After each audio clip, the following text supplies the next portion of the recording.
బులెటిన్లో breaking news చూస్తున్నాం. ఇటు లగచర్ల కేసులో మాజీ CM KCR BRS working president KTR హస్తం ఉందని ప్రభుత్వం తొలిసారి అధికారికంగా ప్రకటించింది. ఈ కేసును ఎదుర్కొనేందుకు కేసీఆర్ 10 కోట్లు రిలీజ్ చేశారని వెల్లడించింది. దీనివల్లే తమ వెనక కేటీఆర్ ఉన్నారని నిందితులు ధీమాగా చెప్పారని అధికారులు చెబుతున్నారు. అయితే హైదరాబాద్ వాసి సురేష్ ను కలెక్టర్ హత్యకు నరేందర్ రెడ్డి పంపించారు.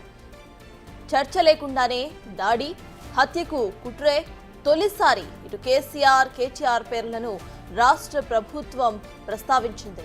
అయితే నరేందర్ రెడ్డి రెచ్చగొట్టే ప్రసంగాలు పెన్ డ్రైవ్ ను కూడా హైకోర్టుకు అందజేసింది ప్రభుత్వం.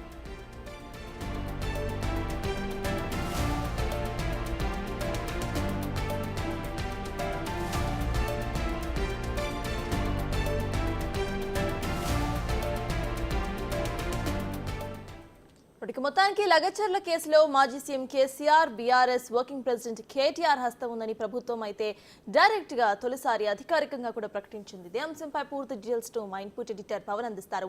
పవన్, చెప్పండి, ఇప్పటి వరకు 2 పార్టీల ఘర్షణ మాత్రమే చూసాము. ఇప్పుడు డైరెక్ట్ గా ప్రభుత్వం అధికారికంగా ప్రకటించేసింది ఇటు కేటీఆర్ హస్తం ఉంది, 10 కోట్లు రిలీజ్ చేశారు అని కూడా. అసలు దీన్ని ఎలా చూడాలంటారు? ఈ 10 కోట్లు వేటికై ఉండొచ్చు? అప్డేట్స్ ఏంటి? లగచర్ల కుట్ర కేసులో ఇప్పటికే కొడంగల్ మాజీ ఎమ్మెల్యే పట్నం నరేందర్ రెడ్డిని ఏవన్గా పేర్కొంటూ అరెస్ట్ చేశారు. అయితే తన అరెస్టు అక్రమం, తనపైన పెట్టిన కేసును కొట్టివేయాలంటూ ఆయన క్వాష్ పిటిషన్ను హైకోర్టులో దాఖలు చేశారు. నిన్న హైకోర్టులో నరేందర్ రెడ్డి క్వాష్ పిటిషన్ పైన విచారణ సాగింది. విచారణ సందర్భంగా అటు నరేందర్ రెడ్డి తరపున సీనియర్ న్యాయవాది గండ్ర మోహన్ రావు వాదనలు వినిపిస్తే, ఇటు ప్రభుత్వం తరపున పబ్లిక్ ప్రాసిక్యూటర్ నాగేశ్వరరావు వాదనలు వినిపించారు. ఈ సందర్భంగా మొట్టమొదటిసారిగా కేటీఆర్ నేరుగా వాళ్ళ ప్రస్తావన హైకోర్టు ఎదుట వచ్చింది. ఈ మొత్తం కుట్ర వెనకాల నరేందర్ రెడ్డి ఉన్నారు, నరేందర్ రెడ్డి వెనకాల కేటీఆర్ ఉన్నారు. లగచర్లలో విధ్వంసం సృష్టించడం ద్వారా, అక్కడ భూసేకరణ ఆపివేయడం ద్వారా కొంత ప్రభుత్వాన్ని అస్థిరపరిచే కుట్ర అటు కేటీఆర్ పన్నారు. అందుకే ఈ కుట్ర కోసం 10 కోట్ల రూపాయలు ఆయన ఖర్చు పెట్టాలనుకున్నారు. అవన్నీ 10 కోట్ల రూపాయలు విడుదల చేశారంటూ ఆయన తన వాదనలు వినిపించారు. దీనికి సంబంధించిన ఆధారాలు ఏమైనా ఉన్నాయా అంటూ కోర్టు అటు పబ్లిక్ ప్రాసిక్యూటర్ని అటు ప్రశ్నించింది. దాంతో అటు నరేందర్ రెడ్డి గత కొద్ది రోజుల క్రితం ఏదైతే ప్రసంగించారో తన వెనకాల కేటీఆర్ ఉన్నారు, ఇంకా పెద్దవాళ్ళందరూ కూడా ఉన్నారు, ఎవరు వచ్చినా సరే గ్రామానికి ఎంఆర్ఓ వచ్చినా, కలెక్టర్ వచ్చినా, ఈవెన్ ముఖ్యమంత్రి రేవంత్ రెడ్డి వచ్చినా సరే దాడికి పాల్పడ్డాలంటూ వాళ్ళని రెచ్చగొట్టారంటూ దానికి సంబంధించిన వీడియోలన్నీ కూడా లభ్యమవుతున్నాయంటూ ఆయన చెప్పారు. మొత్తం మీద దీని వెనకాల పెద్ద కుట్ర ఉంది, కావాలనే కుట్రపూరితంగా వ్యవహరించారు. ఈ మొత్తం లగచర్ల ఘటన వెనకాల కేటీఆర్ల ప్రమేయం ఉందంటూ ఆయన చెప్పారు. మొత్తం ఈ కలెక్టర్ను హత్యకు ప్రేరేపించారు. సురేష్ ద్వారా కలెక్టర్ను హత్య చేయించడానికి ప్రయత్నించారు. ఆయన హత్యకు కుట్ర ద్వారా భూసేకరణ ప్రక్రియను భగ్నం చేసి ప్రభుత్వాన్ని అస్థిరపరచాలనేది నిందితుల వ్యూహం అంటూ అటు ఆయన తన వాదనలుగా వినిపించారు. మరోపక్క ఇటు నరేందర్ రెడ్డి తరపున గండ్ర మోహన్ రావు తన క్లయింట్ నరేందర్ రెడ్డి అరెస్టే అక్రమం, ఆయన ఎక్కడికి పారిపోయే వ్యక్తి కాదు, ఇంట్లోనే ఉంటారు, కానీ అప్పటికప్పుడు హడావిడిగా అక్కడ పార్క్లో అరెస్ట్ చేశారు. ఏదైతే అరెస్టు రిపోర్ట్ ఇవ్వాలో దానికి సంబంధించిన అరెస్ట్ నోటు కూడా వేరే వ్యక్తి సలీం అనే వ్యక్తికి ఇచ్చారు. ఇంటి దగ్గరే అరెస్ట్ చేసినట్లుగానేమో రిమాండ్ రిపోర్ట్లో పేర్కొన్నారు. ఇవన్నీ కూడా తేడాలు ఉన్నాయంటూ వాదనలు వినిపించారు. కానీ ఇటు ప్రభుత్వం తరపు న్యాయవాది మాత్రం ఈ లగచర్ల ఘటన వెనకాల చాలా పెద్ద కుట్ర ఉంది. నరేందర్ రెడ్డి అనే వ్యక్తి ఈ ఘటన జరగడానికన్నా ముందే 15 రోజుల ముందే నిందితుడు సురేష్తో దాదాపుగా 84 సార్లు మాట్లాడారు. సురేష్కు అక్కడ భూసేకరణలో భూమి పోవడం లేదు. అట్లనే ఈ కేసులో అరెస్ట్ అయిన చాలామందికి అక్కడ భూమి లేకున్నా కానీ వాళ్ళందరినీ కూడా దాడికి ముందుగానే ప్రిపేర్ చేశారు. దీనంతటి వెనకాల నరేందర్ రెడ్డి వెనకాల కేటీఆర్ ఉన్నారంటూ ఆయన వాదనలు అయితే వినిపించారు. కోర్టు ఇరుపక్షాల వాదనలు వింది. అటు నరేందర్ రెడ్డి క్వాష్ పిటిషన్ పైన ఒక నిర్ణయం తీసుకొని ఉంది. ఇప్పటికే దాన్నైతే తీర్పునైతే రిజర్వ్ చేసింది. మరోపక్క అటు నరేందర్ రెడ్డి భార్య కూడా మరొక పిటిషన్ కూడా దాఖలు చేశారు. ఒకే కేసు పైన ఒకే ఫిర్యాదు పైన అనేక కేసులు నమోదయ్యాయి. దీనిపైన విచారణ చేపట్టాలంటూ మరో పిటిషన్ కూడా దాఖలు చేసిన నేపథ్యంలో ఆ పిటిషన్ను కూడా జస్టిస్ లక్ష్మణ్ బెంచ్ మరోసారి విచారణ అయితే చేపట్టనుంది. కానీ ఇప్పుడు మొత్తం లగ్జర్ల అంశంలో నేరుగా కేసీఆర్ పేరును మొట్టమొదటిసారిగా ప్రభుత్వం డైరెక్ట్గా ప్రస్తావించడం అనేది సంచలనం రేపుతుంది. సురేష్ ఘటన జరిగిన తర్వాత దాదాపుగా 5-6 రోజులు అజ్ఞాతంలోకి వెళ్ళిపోయాడు.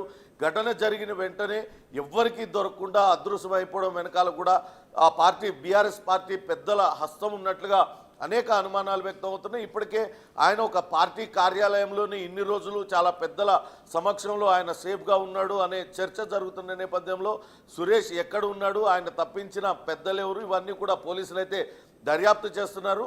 కానీ కోర్టులో నేరుగా కేటీఆర్ ప్రమేయం పైన కేసీఆర్ ప్రమేయం పైన అటు ధృవీకరిస్తూ ఇప్పుడు వాదనలు చెప్పడం అనేది కొంత రాజకీయంగా సంచలనం సృష్టిస్తుంది సర్తాజ్. అయితే పవన్, ఈ నేపథ్యంలో అసలు నెక్స్ట్ సిచ్యువేషన్స్ ఎలా మారబోతున్నాయి అనుకోవచ్చు? పొలిటికల్గా ఇటు తెలంగాణలో ఎటువంటి సినారియోస్ మనం చూడాల్సిన పరిస్థితి వస్తుందనుకోవచ్చు? ఇప్పటికే కేటీఆర్ అయితే రెచ్చగొట్టే ప్రసంగాలు చేస్తూ ఉన్నారు.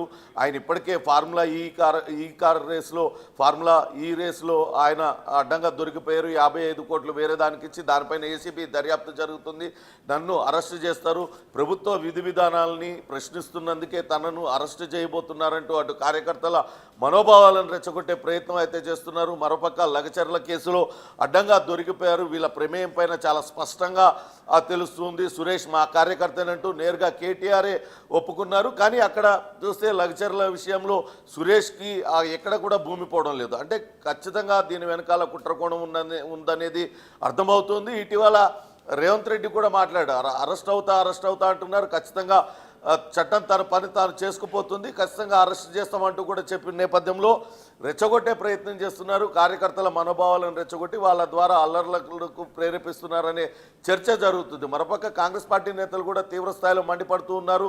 ఇక్కడ కాంగ్రెస్ పార్టీ అమలు చేస్తున్న సంక్షేమ పథకాలు చూసి ఓర్వలేకనే కావాలని ఏదో రకంగా అలజడి సృష్టించి రాజకీయ లబ్ధి పొందాలని బీఆర్ఎస్ పార్టీ భావిస్తుందనేది కాంగ్రెస్ పార్టీ చేస్తున్న వాదన.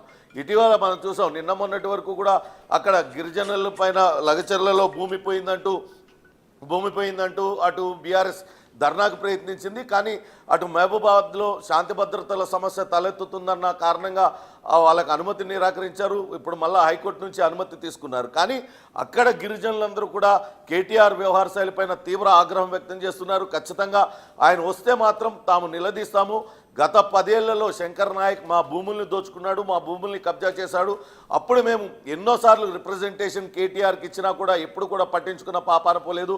కానీ ఇప్పుడు ఎక్కడో లగచర్ల ఘటన జరిగితే మహబాద్లో వచ్చి ఆయన ధర్నా చేయడం వెనకాల ఏంటి, ఇలా రాష్ట్ర వ్యాప్తంగా తిరుగుతూ కావాలని అల్లర్లు సృష్టించడానికి ప్రయత్నిస్తున్నారు. కాబట్టి ఆయనకి గట్టిగా బుద్ధి చెప్తామంటూ అటు అక్కడ మహబూబాబాద్ సంబంధించిన గిరిజనులు చెప్తూ ఉన్నారు. ఏదేమైనప్పటికీ రకరకాలుగా అల్లర్లు సృష్టించి రాజకీయంగా లబ్ధి పొందాలనేది బీఆర్ఎస్ వ్యూహంగా కనపడుతుందంటూ అటు కాంగ్రెస్ పార్టీ నేతలు కాంగ్రెస్ పార్టీ శ్రేణులు కూడా ఆందోళన వ్యక్తం చేస్తున్నాయి. ఖచ్చితంగా ఆధారాలు లభ్యమైనాయి కాబట్టి ఇప్పటికే వీళ్ళకు వ్యతిరేకంగా ఆయనను అరెస్ట్ చేయాలంటూ డిమాండ్ వినపడుతుంది. Sartaj. Right, thank you Pawan.